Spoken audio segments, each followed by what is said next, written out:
Merci beaucoup de nous avoir rejoints aujourd'hui. Je m'appelle David Malone. J'ai l'honneur de travailler dans cette institution. Cette année, c'est le 40e anniversaire du CRDI. Ça s'est passé très vite. Bon, c'est rien dans la vie d'une institution, mais on a décidé cette année d'inviter au Canada, non seulement à Ottawa, mais à d'autres centres, des gens qui peuvent nous inspirer à réfléchir différemment et non seulement de façon à limiter notre réflexion au développement, mais également sur d'autres sociétés, d'autres économies, l'interaction entre l'économie et la politique, et comment tout cela découle de l'histoire. Et je n'ai pu trouver mieux que ma connaissance en Inde, Ramachandra Guha, que j'ai décidé d'inviter pour cette année d'anniversaire. C'est une personne extraordinaire dans son propre pays. C'est l'une des sommités intellectuelles de l'Inde. Et comme il me l'a rappelé hier à Montréal, il est à 100% le produit de l'éducation indienne. Il a fait ses études secondaires au St. Stephen's College de l'Université de New Delhi, qui est l'équivalent de Yale en Inde. Et puis, il a fait sa maîtrise à l'époque à l'école très renommée, le Delhi School of Economics, et il a obtenu son doctorat de l'une des écoles renommées de l'Inde sur la sociologie et touchant également les études environnementales. Il a eu toute une carrière très variée en tant qu'écrivain, même s'il est d'abord et avant tout historien. Il a écrit sur l'environnement en Inde et il a également écrit un livre pour lequel il est célèbre en Inde sur le cricket. Et je pense qu'il est juste de dire que son chef-d'œuvre à date, parce qu'il y en aura sûrement d'autres, c'était l'Inde après Gandhi, une histoire enlevante. L'histoire enlevante de l'Inde, c'est irrésistible comme lecture, en partie parce que ça a été fascinant, l'histoire de l'indépendance de l'Inde, et également parce qu'il est très bon écrivain. Il ne laisse aucun lecteur indifférent. On est très privilégié de l'avoir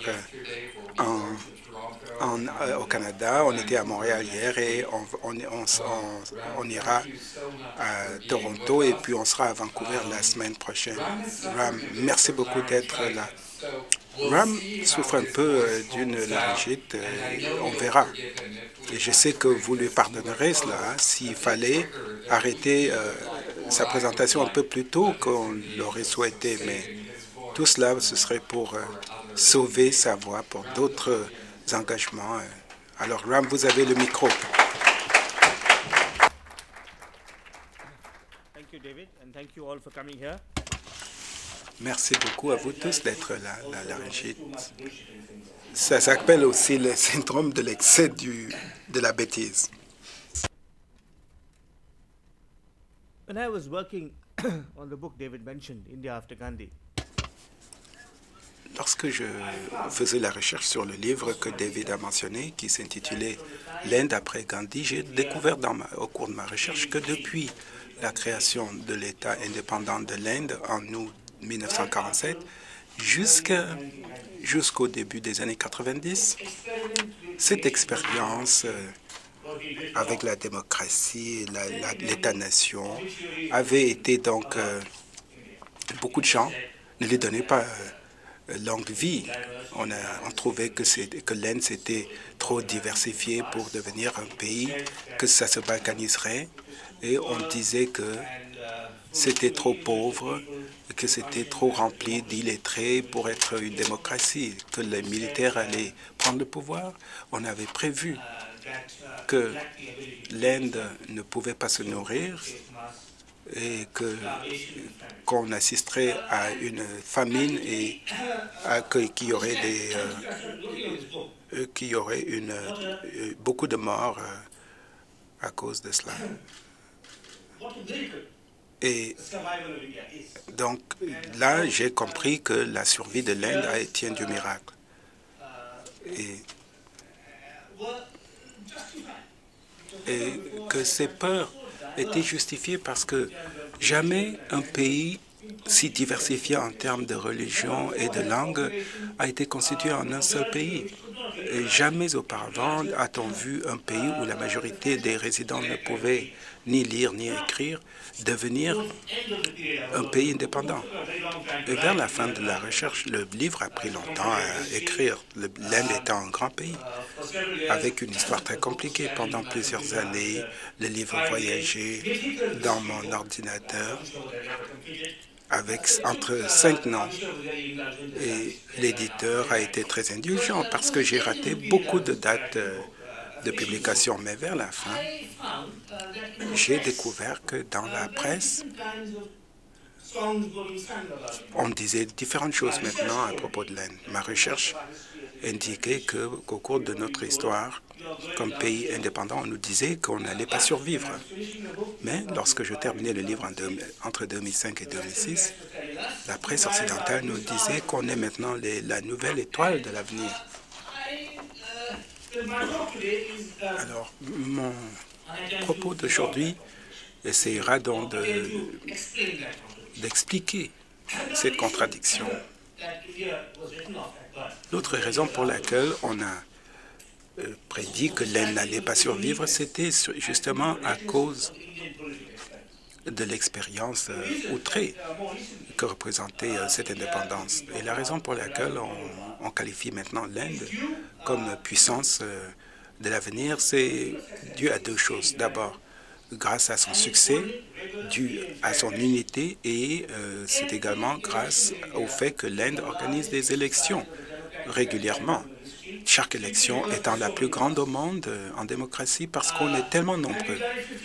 Et on l'a fait à 15 reprises déjà, ce qui est vraiment renversant au niveau national. Et puis, évidemment, il y a le niveau des districts et d'États. Et surtout dans le contexte de ce qui s'est passé en Floride en 2000, l'élection en Inde est aussi juste que toute autre élection organisée dans le monde développé. D'où le respect qu'on exprime maintenant à l'égard de l'Inde, parce qu'on est devenu démocratique et on est resté unis. Une autre raison plus importante, c'est le fait que c'est grâce au taux de croissance incroyable de l'économie depuis à partir des années 80, des taux de croissance de 7-8%, beaucoup plus élevés qu'en Europe ou en Amérique du Nord, et l'Inde qui est sortie également des récessions. Donc on parle de deux statistiques. Un pays de plus d'1 milliard, dont plus de la moitié est illettré et qui organise des élections justes et équitables régulièrement. C'est unique dans le monde. Un pays agraire, colonisé, qui atteint des taux de croissance de 8% et plus. Alors, Aldous Huxley, qui a visité l'Inde dans les années 1920, a écrit un livre charmant.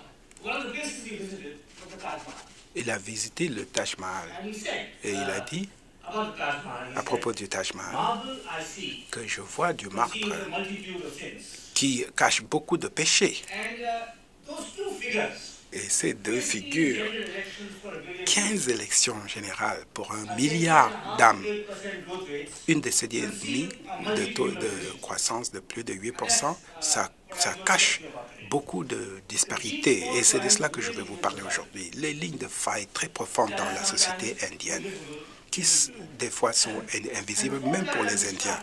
Et les lignes de faille dont je vais vous parler, bon, je vais commencer par celles qui symbolise les imperfections de notre démocratie et la fragilité de notre croissance. D'abord, il y a cette rébellion croissante en Inde, dirigée par les maoïstes. La République de Chine a abandonné Mao, mais on a ici un groupe d'idéalistes, presque des fanatiques, des hommes et des femmes, qui sont dans l'Inde du centre et de l'Est et qui ont pour objectif de créer un parti unique communiste. Et ils ont connu un certain succès parce que plus tôt cette semaine, 72 policiers ont été tués dans une attaque vraiment audacieuse. C'était la plus grande perte de l'histoire de l'Inde post-indépendance à travers les États du Maharaja, d'Uttar Pradesh et des autres. Donc, au cœur de l'Inde, on a cette rébellion maoïste croissante qui a ses troupes et qui tire ses origines dans la pauvreté indienne. Parce que notre modèle économique, depuis 40 à 50 ans, c'était compter sur le secteur public. Mais au début des années 90, on a libéralisé l'économie et on a accepté ou adopté une politique économique plus ouverte qui donnait plus de place aux entrepreneurs économiques et qui a davantage intégré l'Inde dans l'économie mondiale. Alors que dans le passé, on a suivi la piste classique des économies émergentes, de ce qu'on appelait la substitution des importations pour l'industrialisation. Ça a été fait et puis on est devenu beaucoup plus mondialisé. À mon avis, la mondialisation a eu des effets doux et des effets brutaux également. Les effets doux de la mondialisation se manifestent plus indirectement dans ma ville natale, le Bangalore, où on s'est ouvert à l'économie mondiale et on a eu la chance d'être à 10 heures derrière l'Amérique du Nord, ce qui nous a permis de nous constituer une économie où des travailleurs qualifiés dans les industries de la technologie de l'information qui sont de plus en plus indispensables pour la plupart des compagnies dans le monde pour gérer les comptes de la société. Et on a également un marché croissant pour les services de santé. Et lorsque l'Amérique du Nord se réveille, les réponses sont disponibles. Donc, ce qu'on a dans mon état d'origine, le Bangalore, dans ma ville de naissance, le Bangalore, c'est une vitrine qui montre comment on a pu tirer avantage d'une main-d'œuvre qualifiée et qui a également comme sous-produit une nouvelle philanthropie. On a des philanthropes donc, dans ma ville natale, au Bangalore, des personnes, des petits Bill Gates, des gens de la petite classe moyenne, des gens d'affaires qui ont réussi et qui gèrent de grosses compagnies de technologie de l'information et qui ont bien investi et qui ont fait des dons de leurs biens, de leur argent sous forme de services de santé et d'éducation pour les pauvres. Voilà le côté doux de la mondialisation, mais il y a le côté brutal également de la mondialisation qu'on voit dans le centre de l'Inde, dans les tribus. 80% de l'Inde est tribale. Donc, à l'extérieur des castes hindoues, si vous voulez. Et ces gens ont vécu dans les forêts, dans les rivières rapides. Et maintenant, ils vivent là où se trouvent les plus grandes ressources de l'Inde, la bauxite et les minerais de fer. L'ouverture de l'Inde a généré de nouveaux marchés pour ces minerais et la course au profit par les compagnies indiennes et étrangères a mené au déplacement de ces gens. Et ça, c'est tout un défi pour la démocratie indienne. C'est un défi pour le modèle de croissance adopté par l'Inde, parce que ça montre que cette croissance a été partielle et à sens unique. Et c'est un défi pour la démocratie indienne parce que cette démocratie a fait un assez bon travail en donnant le suffrage ou le droit de vote aux minorités religieuses. On n'est pas un État hindou, on est un État laïque. Même si on a comme histoire la plus grande oppression des femmes qui avait été légitimée par le patriarcat, les femmes ont les mêmes droits d'après la Constitution indienne. Malgré le système de caste, il y a des programmes d'éducation pour les faibles, les castes de bas niveau. Mais ce sont ceux qui ont le plus gagné et perdu en 6 décennies de démocratie et de développement.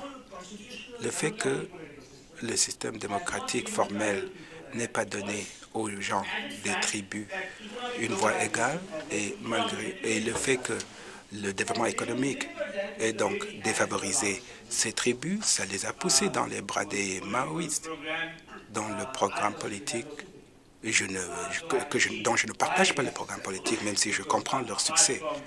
Parce qu'à part la pauvreté des tribus, des gens dans les tribus qui vivent dans les montagnes et les forêts, des endroits qui se prêtent bien à la guérilla maoïste.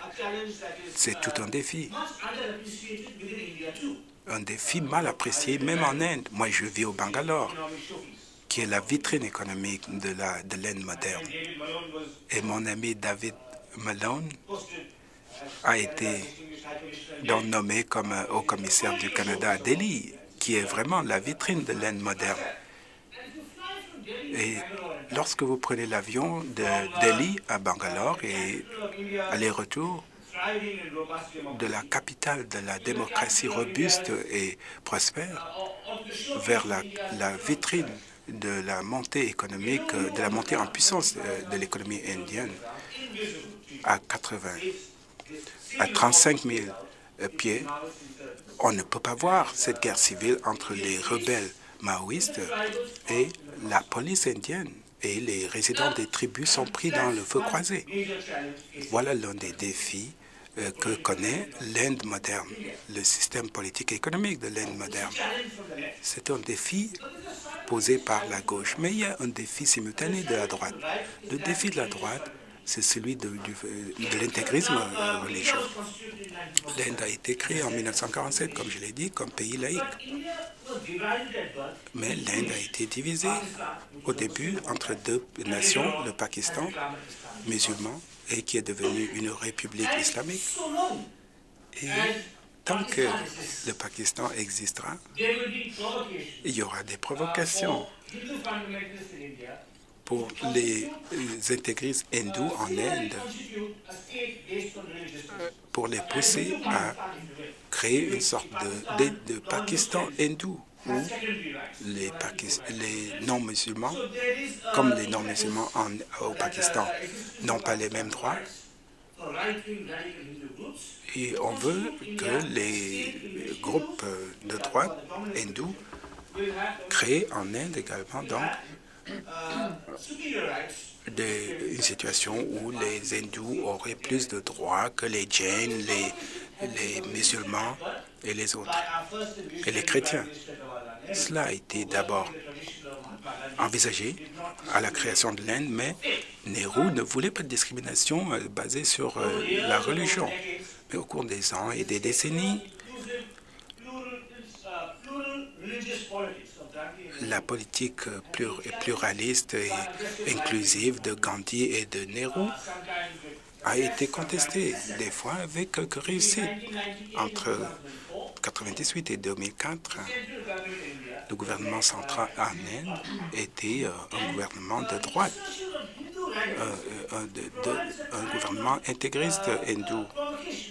Et cela constitue une sorte de provocation qui pousse à la radicalisation religieuse chez les chrétiens, les sikhs, les musulmans et même les jains. Il y a un noyau dur d'intégristes. Dans chacune des grandes religions en Inde, il y a cette lutte entre les forces pluralistes et libérales et les forces de l'intolérance et de l'intégrisme de l'autre. Et ça, c'est un défi qui reste d'actualité et qui n'a pas été résolu. contrairement au Canada ou à d'autres pays occidentaux où la pratique religieuse tient de la vie privée de chacun. Alors qu'en Inde, la pratique religieuse, les croyances religieuses affectent la religion, la politique, et des fois de façon très désagréable, de façon coûteuse et sanglante. En fait, quand l'Inde a été créée ou est née en 1947, a été confrontée à ces deux défis. Défis d'abord avec les droits religieux, exprimés de façon assez dramatique dans l'assassinat de Mahatma Gandhi 5 mois après l'indépendance de l'Inde par un fanatique hindou. Mais aussi, il y avait des défis du côté de la gauche. 6 semaines après le meurtre, l'assassinat de Gandhi, le Parti communiste de l'Inde, sous la houlette de ses maîtres soviétiques, a lancé un soulèvement national contre l'État indien. Et ça a pris 2 ans et demi à contenir cette insurrection. La menace vers les droits religieux et la menace simultanée de la gauche politique et que l'Inde a connue dès sa naissance a été contenue parce que le centre était résolu. La première génération de nationalistes indiens, des gens comme Jawaharlal Nehru, comme un personnage ou un organisateur assez impressionnant. Notre premier ministre, Baker, qui a rédigé la Constitution. Cette première génération de politiciens indiens a veillé à ce que le centre tienne bon, à ce que les défis du radicalisme à droite et les extrémismes marxistes à gauche soient combattus, étaient conquis, domestiqués en quelque sorte, et que la Constitution a été rédigée en 50 et les premières élections en 52. 50 ans plus tard maintenant, le Centre démocratique